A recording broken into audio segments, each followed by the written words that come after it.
Smile in the mirror. Do that every morning, and you will start to see a big difference in your life. याद कीजिए, इससे पहले की जो हमारी डिस्कशन थी उसमें मैंने आपको बताया था कि जब आप डिफ़िकल्ट सिचुएशन में स्माइल कैरी करते हैं तो ये एक सिग्नल है, आपके दिमाग को ये सिग्नल जा रहा है, आपके एनवायरनमेंट को ये सिग्नल जा रहा है कि you are in charge of the things that are going on. जो भी चीज़ें चल रही हैं, इसका जो इंचार्ज है वो आप खुद हैं.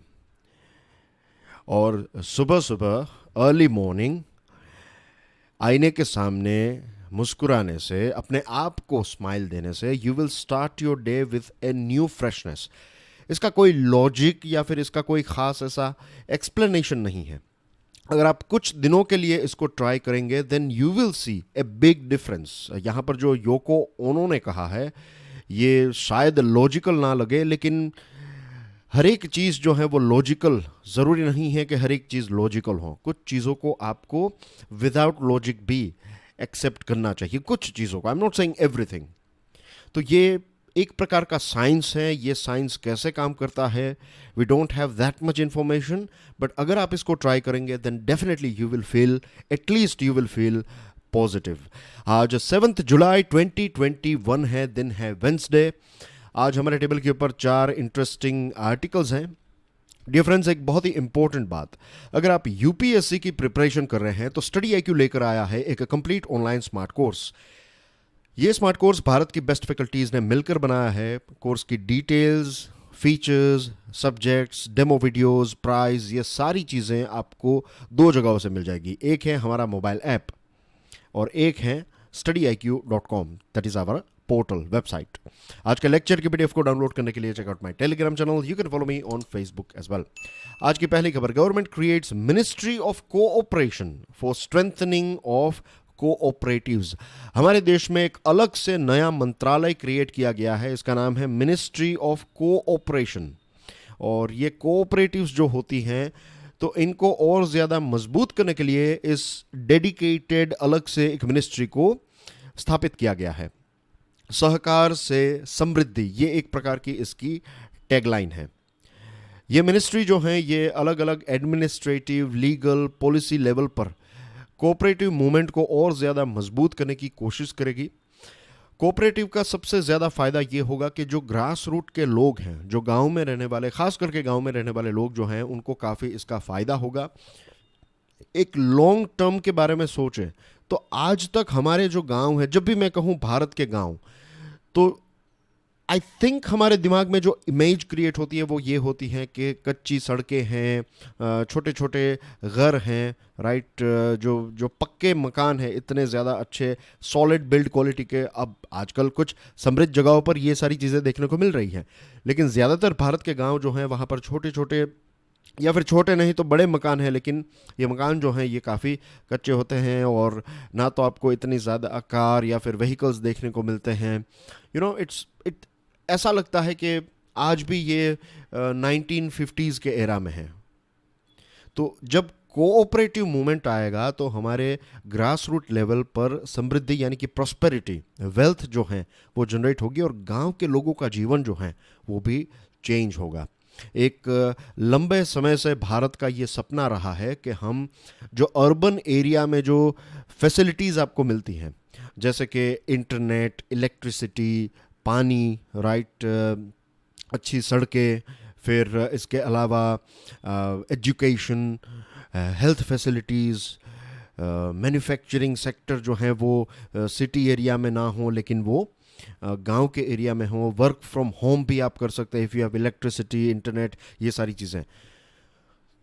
तो मैं ये सोचता हूँ कि ये दिन भी दूर नहीं है कि लोग जो हैं वो वापस गांव की तरफ मुड़ेंगे, जो नेचुरल एनवायरनमेंट है उसको एंजॉय करेंगे. सिटी एरिया में अगर आपको जाना है तो अच्छी सड़कें हैं, यू हैव ए कार, आप अपनी कार के माध्यम से वहाँ पर जा सकते हैं.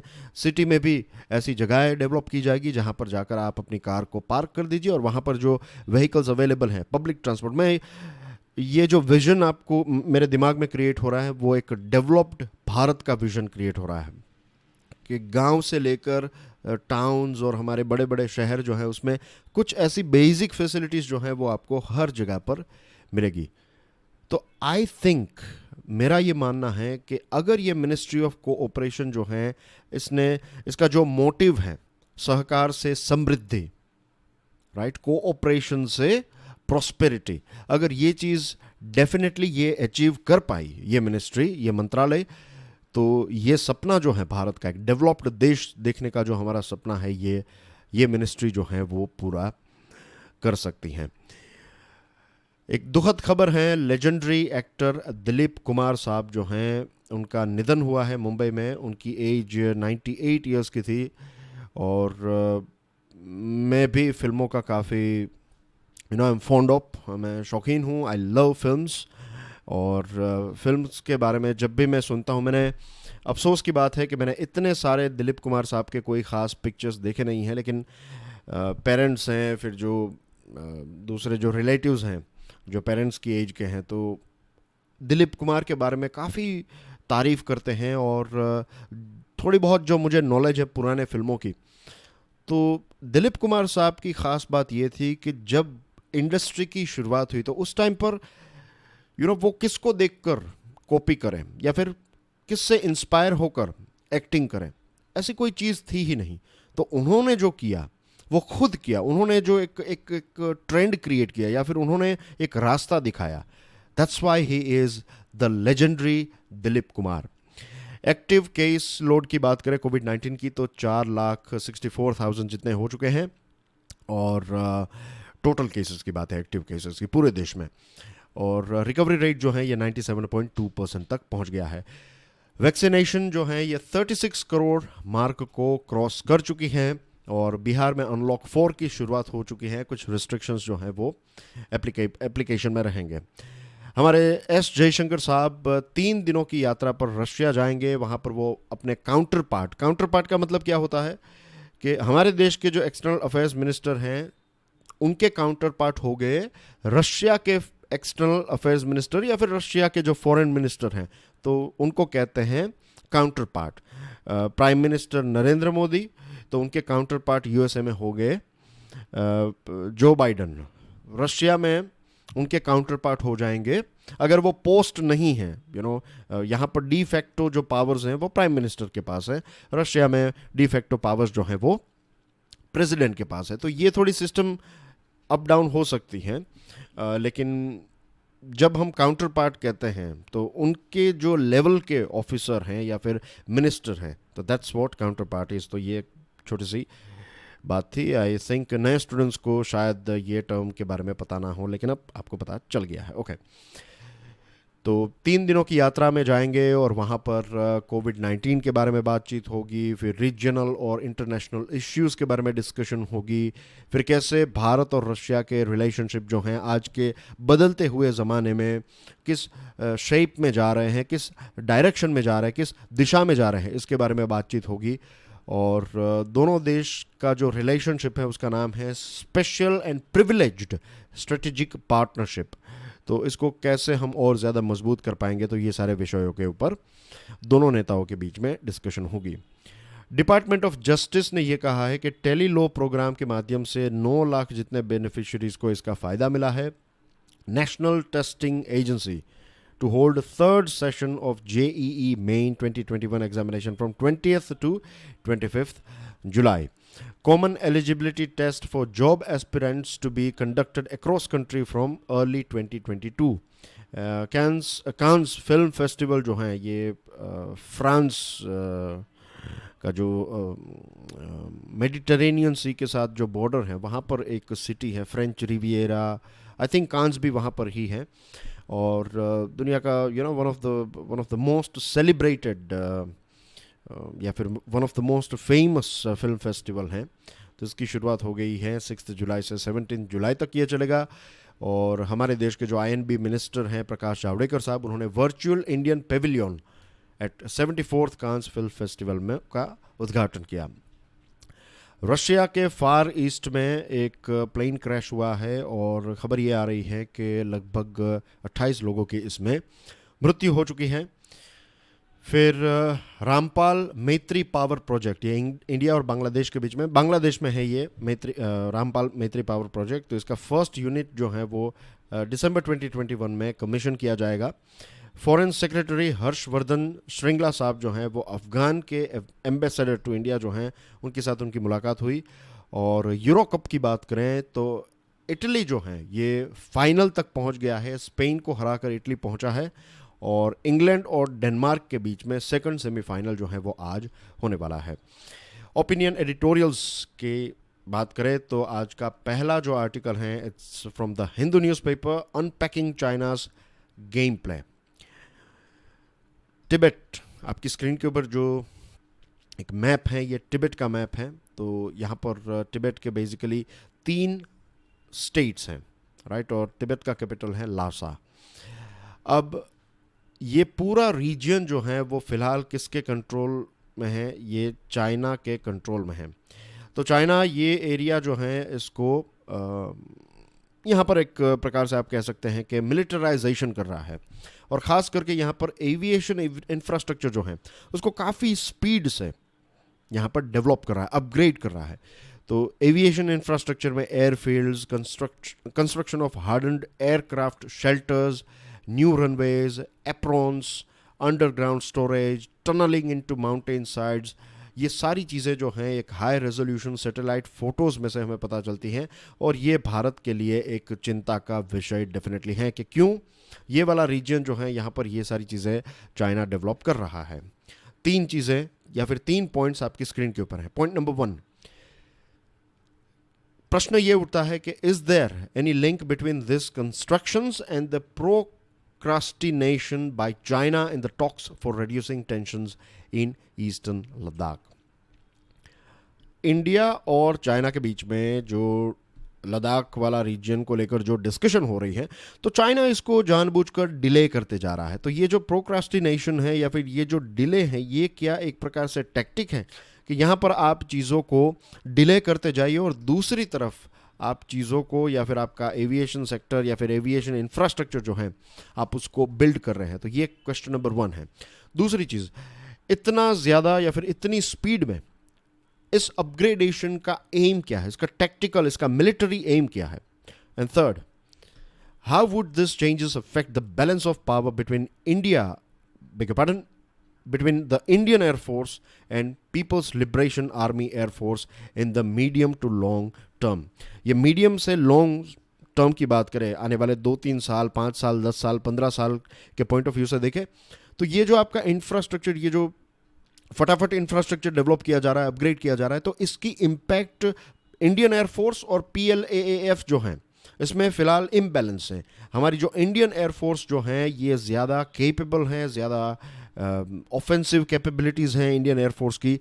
PLAAF जो हैं वो इतनी ज़्यादा स्ट्रॉन्ग नहीं है। तो ये जो टैक्टिक है, एक तरफ बातचीत, दूसरी तरफ अपग्रेडेशन, तो क्या ये एक वक्त खरीदने की बात है? इस आर्टिकल को अगर हम अच्छी तरीके से समझे तो ये क्लियर मैसेज इसमें मिलता है कि चाइना जो है वो वक्त ही खरीद रहा है।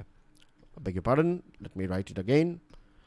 चाइना की ये जो टैक्टिक है कि टाइम मीन्स डिले कर रहा है डिस्कशन को, लद्दाख वाला जो टसल है उसको, उसके ऊपर जो बातचीत हो रही है तो उसको डिले कर रहा है और दूसरी तरफ कंस्ट्रक्शन कर रहा है। तो ये वक्त खरीदने की एक चाइना की टैक्टिक है, right. What Beijing discovered to its discomfiture was that India did not yield any ground। China ने जब भारत के ऊपर एक प्रकार से अटैक किया, लास्ट ईयर की बात है 2020 की, तो चाइना को लगा कि भारत जो है वो हार जाएगा या फिर डर जाएगा और वापस चला जाएगा, लेकिन ऐसा हुआ नहीं। This was a big shock for China. दूसरी चीज़, सिर्फ इतना ही नहीं कि भारत डरा नहीं, भारत ने एक मुंह तोड़ जवाब दिया। भारत ने कुछ ऐसे जो स्ट्रेटेजिक लोकेशंस थे, उन सारे लोकेशंस को भी भारत ने ऑक्यूपाई कर लिया, जिसको कहते हैं वेंटेज पॉइंट। वेंटेज पॉइंट यानी कि एक ऐसी जगह जहां पर अगर आप बैठ गए तो आपको सारी चीज़ें क्लियर नज़र आ रही हैं। फॉर एग्जाम्पल, अगर आप एक बिल्डिंग के ऊपर हैं, बिल्डिंग की टेरेस के ऊपर हैं, तो वहाँ से आपको आपका जो नज़दीक वाला एरिया है वो क्लियरली नज़र आएगा। कोई अगर आ रहा है, जा रहा है, राइट, किसी की कार आ रही है तो यू कैन सी इट, लेकिन वो व्यक्ति आपको देख नहीं पाएगा। तो ऐसे कुछ वेंटेज पॉइंट्स जो हैं ये भी भारत ने कैप्चर कर लिए। और जैसे मैंने आपको बताया कि इंडियन एयरफोर्स जो है इसका फायर पावर आउटस्टैंडिंग है। चाइना का फायर पावर जो है वो इतना कोई ख़ास है नहीं। इंडियन एयरफोर्स जो है इसका स्ट्राइक पोटेंशियल अच्छा है। और क्योंकि हमारी जो एयरफील्ड्स हैं, अलग अलग एयरफील्ड्स हिमालय के बहुत सारे लोकेशंस पर अवेलेबल हैं, तो वहाँ पर क्योंकि ये फुट हिल्स में हैं, ये टॉप में नहीं है, ये यहाँ पर है लेट्स से, तो इसकी वजह से होता ये है कि आप अपने प्लेन को फुल्ली लोड कर सकते हैं और उसके बाद उसको उड़ान हो सकती है। चाइना का प्रॉब्लम यह है कि जो टिबेटियन एयरफील्ड्स है वो लगभग 10,000 फीट के ऊपर हैं, तो वहाँ पर आपके प्लेन्स हैं और वहाँ पर सारा सामान पहुँचाना फिर लोड करना, ये सारी चीज़ें जो हैं वो थोड़ी डिफ़िकल्ट हो जाती हैं। दूसरी चीज़ ये भी है कि चाइना के जो एयरफील्ड्स हैं टिबेट में, उनके बीच में बहुत बड़ा गैप है, तो ये गैप जो है वो ईजिली हमारी एयरफोर्स पेनिट्रेट कर सकती है। ये सारी चीज़ें सिर्फ आपके समझने के लिए हैं, ये मिलिट्री टर्मिनोलॉजीज़ हैं, एक्सपर्ट नॉलेज की आवश्यकता है, बट जस्ट अंडरस्टैंड कि बेसिक बॉटम लाइन यही है कि उनकी एयरफोर्स वीक है, हमारी एयरफोर्स स्ट्रॉन्ग है। तो चाइना वक्त खरीद कर या फिर ये टैक्टिक जो है चाइना की, तो इससे चाइना अपनी जो एयरफोर्स है उसको और ज़्यादा स्ट्रॉन्ग करना चाहता है। हमारी एयरफोर्स ऑफेंसिव एक्शन में भी इक्विप्ड है, ट्रेंड है। और 1962 के टाइम की बात करें तो आर्मी टू आर्मी जो एक युद्ध हुआ था, अगर उस समय हम इंडियन एयरफोर्स का इस्तेमाल करते तो चाइना जो है वो बहुत बुरी तरीके से हार जाता। अब चाइना जो है सिचुएशन को टर्न करने की कोशिश कर रहा है और ये सारी चीज़ों में उनको लगभग 2 साल का वक्त लगेगा। दूसरा इंपॉर्टेंट प्रश्न यह है कि एक बार अगर चाइना ने ये चीज़ डेवलप कर ली और अगर उन्होंने अपनी जो एयरफोर्स है उसको भारत की एयरफोर्स के मुकाबले मजबूत कर लिया, तो फिर हमारे पास ये जो एक अपर हैंड है, ये अपर हैंड का क्या होगा, हमारे पास ये जो ट्रम्प कार्ड है इसका क्या होगा। तो भारत को इसके बारे में सोचना चाहिए। और हमारी जो डिस्कशन चल रही है चाइना के साथ लद्दाख को लेकर, तो इसमें हमें क्लियरली उनको बता देना चाहिए कि वी नो योर गेम, हमें आपका ये जो गेम प्लान है उसके बारे में हम समझते भी हैं और पता भी हैं, और उस हिसाब से हमें चीज़ों को आगे ले जाना चाहिए। Moving on to next item, cultural genocide, the Hindu का ये आर्टिकल है। कनाडा पिछले कुछ हफ्तों पहले काफ़ी न्यूज़ में रहा क्योंकि लगभग कुछ 751 और उसके बाद कुछ 215 ऐसी कुछ, टोटल बेसिकली 966, याद रखने के लिए आप कह सकते हैं कि लगभग 1000 जितनी अनमार्क्ड ग्रेव्स, ऐसी कब्रें जिनके ऊपर कोई नाम या ऐसी चीज़ नहीं है, तो इनको कहते हैं अनमार्क्ड ग्रेव्स।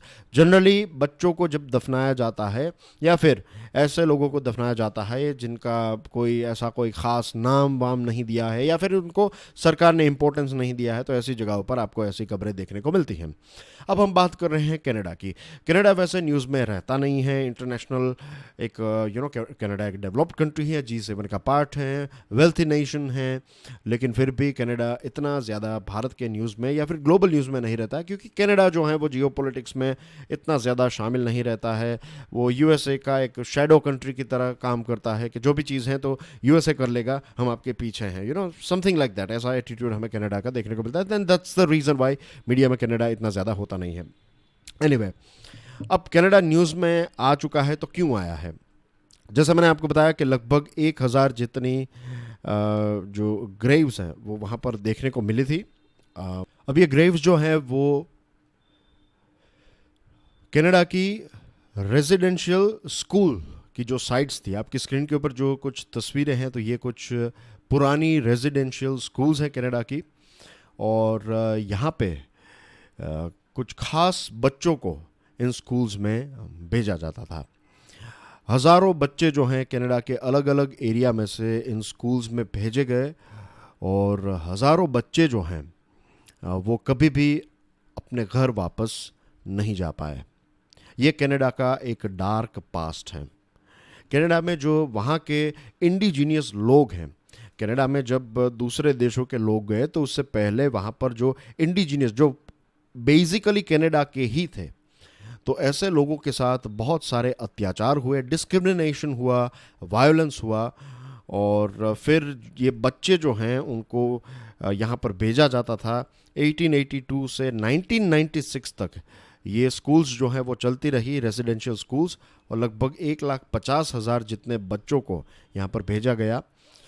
और ये स्कूल्स जो हैं उनको वहाँ की सेंट्रल गवर्नमेंट पैसे देती थी और कैथोलिक चर्च जो हैं इन स्कूल्स को चलाते थे। तो कहीं ना कहीं रिलीजियन और गवर्नमेंट इनका एक नेक्सस था। जब इंडिजीनियसली कनाडा के इंडिजीनियस लोगों की बात आती है तो सरकार और मंदिर या फिर सरकार और धर्म, ये दोनों की एक प्रकार से मिलीभगत थी। 1883 में आपकी स्क्रीन के ऊपर जो तस्वीर है वो कनाडा के पहले प्राइम मिनिस्टर थे, सर जॉन ए मैकडोनाल्ड।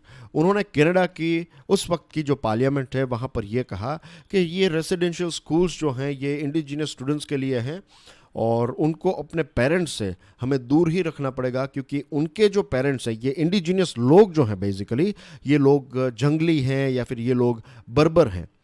तो यही बर्बरता जो है इन बच्चों में ना आए, इसके लिए हमें उनको ख़ास प्रकार की ट्रेनिंग या फिर खास प्रकार का एक प्रोग्रामिंग करना पड़ेगा। ऐसे शब्द का उन्होंने इस्तेमाल नहीं किया, बट आई एम सेइंग कि आज जब हम देखते हैं तो it was all about programming them, isn't it, कि उनको एक खास चीज़ें सिखाई जाए, उनके अंदर एक सीड्स ऐसे डाले जाएं कि वो अपने पेरेंट्स को या फिर अपने सिस्टम को, अपने कल्चर को हेट करने लगे और जो नया कल्चर ये सरकार और चर्च थोपना जा रहा है तो उसको अपनाने लगे।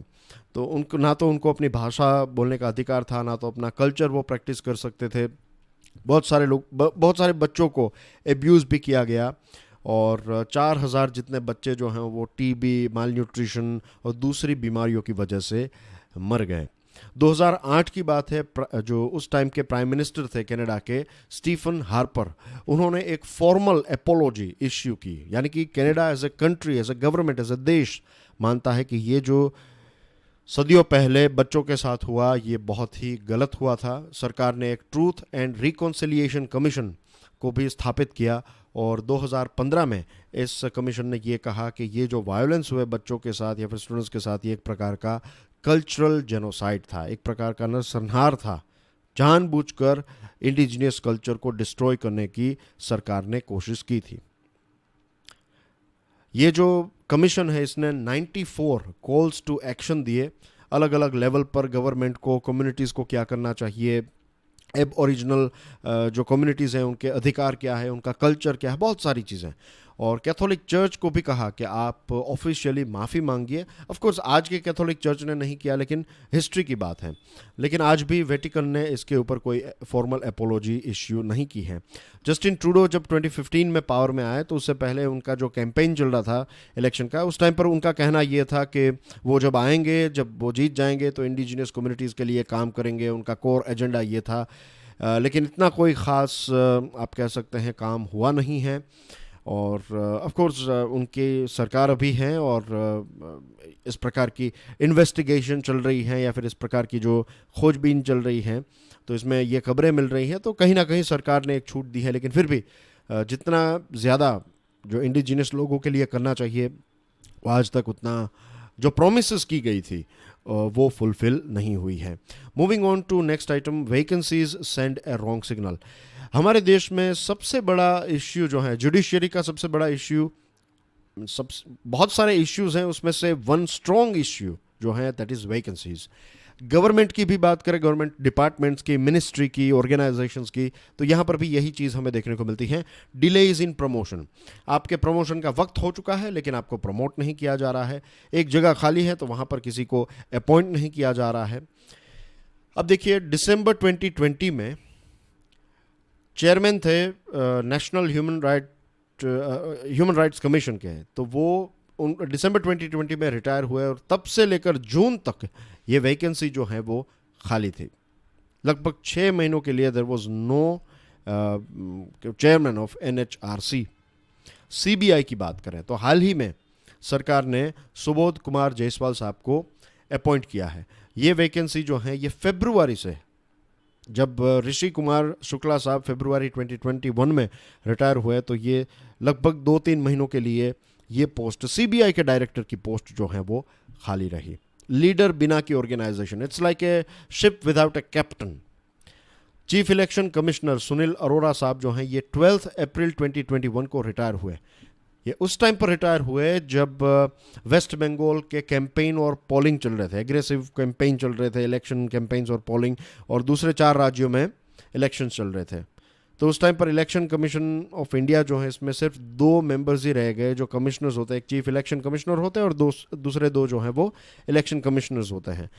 तो इनमें से एक इलेक्शन कमिश्नर जो हैं वो फिर सीईसी बन गए और दूसरे जो हैं वो सिर्फ इलेक्शन कमिश्नर रह गए। ये सीनियरिटी के ऊपर वो बन गए। और जस्ट इमेजिन कि अगर उनके बीच में डिसएग्रीमेंट होती तो फिर सीईसी जो कहते हैं वही होता। तो ये चीज़ हुई और फाइनली जून में अनूप चंद्र पांडे साहब को नए इलेक्शन कमिश्नर के तौर पर अपॉइंट किया गया। Meanwhile association of democratic reforms ADR ने सुप्रीम कोर्ट में एक पब्लिक इंटरेस्ट लिटिगेशन फाइल की है और कहा है कि इलेक्शन कमिश्नर्स को अपॉइंट करने का काम जो है ये एक हाई पावर्ड कमिटी को करना चाहिए। फिलहाल ये हो रहा है कि सेंट्रल गवर्नमेंट अपॉइंट करती है, राइट, प्रेसिडेंट अपॉइंट करता है, लेकिन सेंट्रल गवर्नमेंट जो है वो नाम देती है। 255th लॉ कमीशन का जो रिपोर्ट है, इस रिपोर्ट में भी कहा है कि एक हाई पावर्ड कमेटी होनी चाहिए। अब इस हाई पावर्ड कमेटी में भी थोड़े बदलाव करने की आवश्यकता है। जनरली जो हाई पावर्ड कमेटी होती है उसमें प्राइम मिनिस्टर होते हैं, प्राइम मिनिस्टर जो है इसके हेड होते हैं, फिर चीफ जस्टिस ऑफ इंडिया होते हैं और लीडर ऑफ ओपोजिशन इन लोकसभा होते हैं। अगर प्राइम मिनिस्टर ने किसी नाम को यस कह दिया और सीजेआई ने भी यस कह दिया, तो जो लीडर ऑफ ओपोजिशन इन लोकसभा है उन्होंने अगर नो भी कहा है तो उसका कोई वेट नहीं रहेगा, उसका कोई वजन नहीं होगा। तो यहाँ पर यह सजेशन दिया गया है कि ये जो हाई पावर्ड कमेटी है उसको थोड़ा एक्सपांड कर दीजिए, इसमें एटलीस्ट 2 और लोगों को ऐड कर दीजिए। 2 ऐसे लोग जो लेट्स से कि एक रिटायर्ड पुलिस ऑफिसर हैं और एक किसी भी राज्य के चीफ मिनिस्टर जो लेट्स से अगर बीजेपी की पार्टी है सेंट्रल गवर्नमेंट में, तो कांग्रेस या फिर दूसरी किसी और पार्टी के किसी और ऐसा राज्य जिसमें किसी और पार्टी जो एनडीए का पार्ट नहीं है, जो ऑपोजिशन वाली पार्टी है लेट्स से, तो ऐसी पार्टी के चीफ मिनिस्टर को इसमें ऑन बोर्ड लाइए, तब जाकर एक क्लियर बैलेंस जो है वो क्रिएट होगा। तो टोटल 5 लोग हो जाएंगे। एक है प्राइम मिनिस्टर, एक है chief justice of India, leader of opposition इन लोकसभा, फिर एक eminent person retired police officer let's say कोई आईपीएस ऑफिसर आ गए और एक ऐसे चीफ मिनिस्टर आ गए। तो ये 5 लोग जो हैं वो डिसीजन लेंगे। तो फिर यू नीड 3 लोगों का आपको कंसर्न चाहिए, यू नो। तो ये सिचुएशन होनी चाहिए जब हम इलेक्शन कमिश्नर की, चीफ इलेक्शन कमिश्नर की बात करें। National council of education research and training NCERT की जो किताबें आप पढ़ते हैं, तो ऋषिकेश सेनापति ये जब रिटायर हुए नवंबर में, लास्ट नवंबर, तो एक लंबे समय तक ये ऑर्गेनाइजेशन जो है हेडलेस रही। हमारे देश में 40 सेंट्रल यूनिवर्सिटीज़ जो हैं उसमें लगभग 50% जितनी यूनिवर्सिटीज़ में 20 सेंट्रल यूनिवर्सिटीज़ में कोई वाइस चांसलर नहीं है। राकेश अस्थाना साहब जो हैं उन्होंने नारकोटिक्स कंट्रोल ब्यूरो का एडिशनल चार्ज संभाला from December 2019। After his appointment as Director General of Border Security Post in August last, he continues to hold charge of NCBDG. ये BSF के तो DG हैं ही, इसी के साथ साथ वो NCB के भी DG हैं। Kuldeep Singh, DG of Central Reserve Police Force, now also heads the National Investigation Agency. तो एक व्यक्ति 2 बड़ी इंपॉर्टेंट ऑर्गेनाइजेशन का head. Vacancies for such long period tend to paralyse the backbone of this organisations. जब इतने लंबे समय तक वैकेंसीज रहती है तो एक ऑर्गेनाइजेशन जो है उसका backbone means you don't have a leader, just imagine, फिर केओस हो जाएगी, कोई कुछ भी कर सकता है। जो टॉप लेवल के जो लोग हैं, लेट्स से 4-5 लोग हैं, तो उनके बीच में कोऑर्डिनेशन के इश्यूज होंगे और देश में भी एक गलत सिग्नल जाता है। तो अगर हम टाइम पर मिनिस्टर्स को और इन सारे लोगों को अपॉइंट कर सकते हैं या फिर सिलेक्ट कर सकते हैं, तो फिर इंपॉर्टेंट वैकेंसीज को क्यों हम फिलअप टाइम पर नहीं कर सकते। An uneven field, Indian Express का ये आर्टिकल है। सरकार ने हाल ही में, मंडे की बात करें 2 दिन पहले, सरकार ने जो ये कंज्यूमर प्रोटेक्शन रूल्स जो पब्लिक डोमेन में रखे थे, तो 6 जुलाई तक आपको इसका रिप्लाई देना था, तो सरकार ने इसको 21 जुलाई तक एक्सटेंड कर दिया है। अब सरकार की आर्ग्यूमेंट ये है कि ये जो ड्राफ्ट ई कॉमर्स रूल्स हैं ये कंज्यूमर्स के इंटरेस्ट को प्रोटेक्ट करेंगे। फिर जो अनफेयर ट्रेड प्रैक्टिसेस हैं इसको रोका जाएगा, और फ्री एंड फेयर कंपटीशन जो है इसको प्रमोशन मिलेगा। अब डेफिनेटली ये सारी चीज़ें जो हैं वो इम्पोर्टेंट हैं, और कुछ ऐसे बदलाव जो सरकार ने किए हैं, जैसे कि ई कॉमर्स फर्म्स जो हैं वो सरकार के साथ कोऑर्डिनेट करें। अगर कुछ इश्यू होता है तो सरकार को डिटेल्स चाहिए तो ये सारी डिटेल्स टाइम पर मिल जाए। फिर चीफ कंप्लायंस ऑफिसर की पोस्ट क्रिएट करना, अपॉइंट करना, फिर एक रेजिडेंट ग्रीवियंस ऑफिसर हो। तो ये कुछ ऐसे स्टेप्स हैं जो राइट डायरेक्शन में है, इसमें कोई गलत बात है ही नहीं। प्रॉब्लम यह है कि सरकार ने कुछ ऐसी चीज़ें यहाँ पर ऐड की हैं जो क्लियरली, जैसे सरकार का कहना ये है यहाँ पर कि ये कंज्यूमर के इंटरेस्ट को प्रोटेक्ट करेगा, फ्री एंड फेयर कंपटीशन, लेकिन यहाँ पर कहीं ना कहीं सरकार ने free and fair competition create नहीं की है। जो रेगुलेटरी आर्किटेक्चर है या फिर जो रूल्स एंड रेगुलेशंस हैं ये ई कॉमर्स कंपनीज के लिए और ज़्यादा स्ट्रिक्ट बनाए गए हैं। यही सारे रूल्स एंड रेगुलेशंस जो हैं ये traditional brick and mortar companies जो हैं उनके ऊपर नहीं है। ब्रिक एंड मोटार यानी कि जो नॉर्मल दुकानें हैं, जो फैक्ट्रीज हैं या बड़े बड़े आउटलेट्स हैं, तो फिजिकल आउटलेट्स और फिजिकल दुकानों के ऊपर इतने ज़्यादा रेस्ट्रिक्शंस नहीं हैं। ऑनलाइन के ऊपर इतने ज़्यादा रेस्ट्रिक्शंस क्यों? फिर एक लायबिलिटी क्लोज ऐड किया है। लायबिलिटी क्लोज में ये होगा कि अगर लेट्स से कोई आपने फ्लिपकार्ट या फिर अमेज़ोन या फिर जो भी इस प्रकार की वेबसाइट्स हैं, तो वहाँ से अगर आपने ऐसे ई कॉमर्स प्लेटफॉर्म में से कोई चीज़ें मंगवाई और आपको वो सामान नहीं मिला या फिर वो सेवा नहीं मिली या फिर कुछ गलत हुआ, तो फिर ई कॉमर्स प्लेटफॉर्म जो हैं उसके ऊपर ये उसकी रिस्पॉन्सिबिलिटी रहेगी कि वो आपको सेटिस्फाई करें या फिर वो आपके पैसे लौटा दें, या फिर प्रॉब्लम को सॉल्व करें। नाउ द थिंग इज़ कि एक तरफ सरकार ये कह रही है कि अगर कोई ई कॉमर्स प्लेटफॉर्म है तो वो खुद अपना सामान जो है वो प्लेटफॉर्म पर नहीं बेच सकती। तो ई कॉमर्स प्लेटफॉर्म जो है ये एक प्रकार की मार्केट है, एक प्लेटफॉर्म है जहाँ पर अलग अलग सेलर्स जो हैं वो आते हैं और कंज्यूमर्स को मिलते हैं, और फिर कंज्यूमर को चीज़ें ऑनलाइन, सारी चीज़ें ऑफ कोर्स ऑनलाइन सारी चीज़ें जो हैं वो बेचते हैं। तो अगर आपने इन कंपनीज के ऊपर या फिर ये जो स्टॉक हैं इसके ऊपर अगर ई कॉमर्स का कोई कंट्रोल नहीं है तो फिर उनके ऊपर रिस्पॉन्सिबिलिटी हम कैसे डाल सकते हैं, ये एक प्रश्न है। फिर फ्लैश सेल्स के बारे में कुछ दिनों पहले मैंने बात की थी। सरकार ने कहा कि आप बड़े बड़े सेल्स नहीं कर सकते, एक सेल के बाद दूसरा सेल नहीं कर सकते। फिर सरकार ने फिर ये कहा कि सेल्स जो हैं वो किए जा सकते हैं, कंज्यूमर को अगर फ़ायदा हो रहा है तो किया जा सकता है।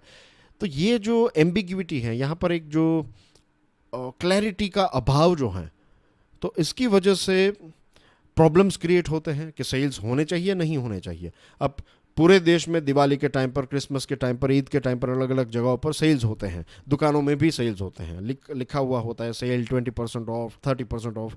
और ई कॉमर्स प्लेटफॉर्म्स को सेल्स, इस प्रकार के सेल जो हैं वो अलाउ क्यों नहीं किए जाते? तो सरकार जो कह रही है कि कंज्यूमर की चॉइस जो है वो इंक्रीज होगी, तो यहाँ पर तो सेल आप बंद करेंगे तो कंज्यूमर की चॉइस जो है वो कम हो जाएगी। दूसरी चीज़ कि अगर अमेज़ोन या फिर फ्लिपकार्ट ऐसी कंपनीज अपना खुद का कोई सामान प्रोड्यूस कर रही हैं, तो वो अगर वो ऑनलाइन नहीं बेच पाएंगे तो कंज्यूमर को ही नुकसान होगा ना। कंज्यूमर को एक वैरायटी नहीं मिलेगी। आप किसी कंपनी में जाते हैं, let's say I will talk about टेस्को। टेस्को एक बहुत बड़ी रिटेल चेन है।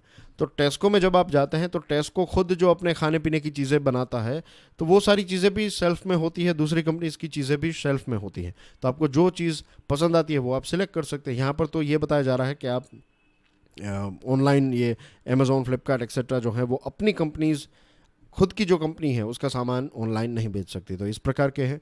तो ये कुछ ऐसे रिस्ट्रिक्टिव रूल्स हैं, और लगता यह है कि ये कंज्यूमर के प्रोटेक्शन के लिए नहीं, लेकिन जो ऑफलाइन ट्रेडिशनल रिटेलर्स हैं उनको खुश करने के लिए इस प्रकार के रूल्स जो हैं वो सरकार ने डिज़ाइन किए हैं।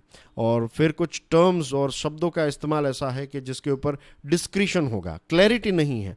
तो जो ऑफिसर हैं वो डिसाइड करेगा कि ये गलत किया है या सही किया है, और फिर कोर्ट में केस जाएगा और सभी का वक्त बर्बाद होगा। तो इट इज़ बेटर के रूल्स एंड रेगुलेशंस को अच्छे, आसान, क्लियर शब्दों में डिफाइन किया जाए ताकि क्लैरिटी रहे, और एक फाइन बैलेंस होना चाहिए। ऐसा इम्बैलेंस जो है वो अच्छा नहीं है। कल जो प्रश्न पूछा था उसका आंसर आपकी स्क्रीन के ऊपर है। आज के लिए आपका ये नया प्रश्न, I am sure it's easy, हमने इसके बारे में बात की थी। Anyway, so that's everything from my side. Thank you very much for watching this video. God bless you all. जय हिंद।